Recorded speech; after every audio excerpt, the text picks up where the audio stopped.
គុណគ្រូក្នុងវីដេអូនេះខ្ញុំសូមបង្ហាញទាក់ទងទៅនឹងការធ្វើប្លង់តុដើម្បីរៀបចំឲ្យសិស្សតាមបន្ទប់អញ្ចឹងទាក់ទងនឹងប្លង់តុហ្នឹងយើងបានរៀបចំ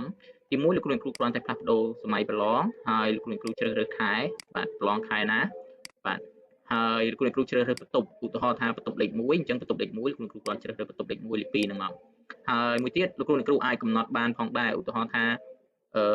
មួយតុលោកគ្រូអាចកំណត់ឲ្យអង្គុយ2នាក់បានក្នុងករណីដែលសិស្សថ្នាក់ទី7ម្នាក់ថ្នាក់ទី8ម្នាក់មានន័យថាវិញ្ញាសាវាផ្សេងគ្នាអញ្ចឹងលោកគ្រូកំណត់យកមួយតុអង្គុយ2នាក់មកបាទអញ្ចឹង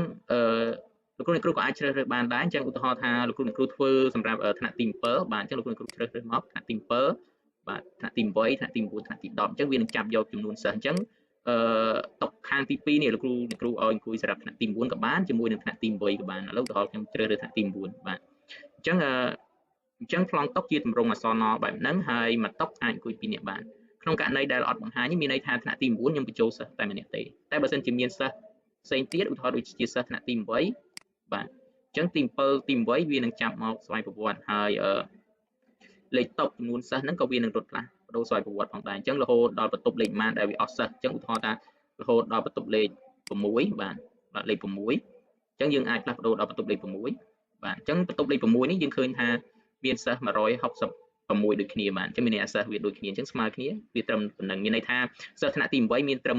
166ហើយសិស្សថ្នាក់ទី7គឺមាន170នាក់អញ្ចឹងគឺប្លង់តុវានឹងរៀបទៅតាមបន្ទប់មួយដែលគ្រូអាចធ្វើការ print បានដោយអត់ចាំបាច់ធ្វើវាម្ដងមួយទេដោយគ្រាន់តែផ្លាស់ប្ដូរបន្ទប់ហើយ print បានហើយសូមបញ្ជាក់ផងដែរតកតងទៅនឹងបន្ទប់នេះលោកគ្រូអាចកំណត់បានថាមួយបន្ទប់លោកគ្រូឲ្យអង្គុយមួយនាក់ឧទាហរណ៍មួយបន្ទប់25នាក់គ្រូជ្រើសរើស25នឹងមកបាទអញ្ចឹង25នាក់បើសិនជា25នាក់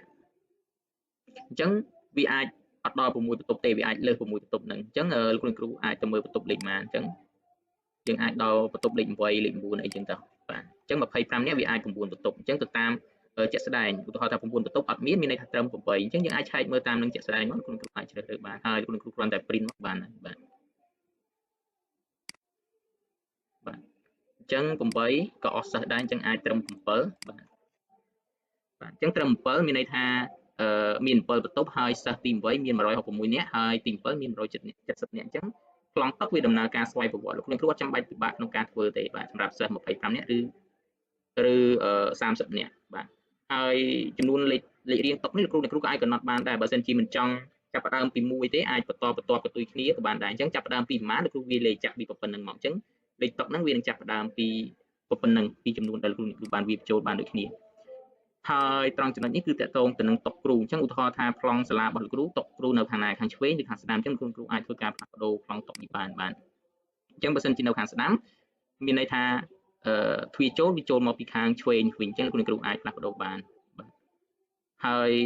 ត្រង់ក្បាលវិជីក៏លោកគ្រូអាចធ្វើការកែប្រែបានដោយបញ្ចូលកន្លែងបដូរឈ្មោះក្បាលវិជីហ្នឹងមកត្រង់ចំណុចនេះនឹងផ្លាស់ប្ដូរប៉ុន្តែបើអត់ទេលោកគ្រូនឹងបានប៉ាល់ប្លង់តុស្វ័យប្រវត្តិបែបនេះអញ្ចឹងក្នុងករណីដែលយើងអង្គុយតែម្នាក់ទេមានន័យថាវាតែមួយថ្នាក់ទេអញ្ចឹងត្រង់ចំណុចនេះវាបង្ហាញតែមួយថ្នាក់ដូចគ្នាបាទហើយថ្នាក់ដែលវាចាប់យកគឺថ្នាក់ដំបូងនេះថ្នាក់ទី7នេះអញ្ចឹងលោកគ្រូថ្នាក់ទី8លោកគ្រូអាចជ្រើសរើសថ្នាក់ទី8ផ្សេងបានសម្រាប់ករណីហ្នឹងបាទអញ្ចឹងតកតងទៅនឹងថ្ងៃទីត្រាអីវាដំណើរការស្វ័យប្រវត្តិទេព្រោះអីយើងបានបញ្ចូលកន្លែងព័ត៌មានគ្រូរួចរាល់ហើយអញ្ចឹងតកតងទៅនឹងប្លង់តុគឺវាមានលក្ខណៈច្រើនមុខងារច្រើនបត់បែនអញ្ចឹងគ្រូអ្វីដែលសំខាន់លោកគ្រូអត់ចាំបាច់ធ្វើទេគ្រាន់តែផ្លាស់ប្ដូរខែហើយនឹងផ្លាស់ប្ដូរបន្ទប់តែប៉ុណ្្នឹងទេហើយនឹងថ្នាក់តាមបន្ទប់នី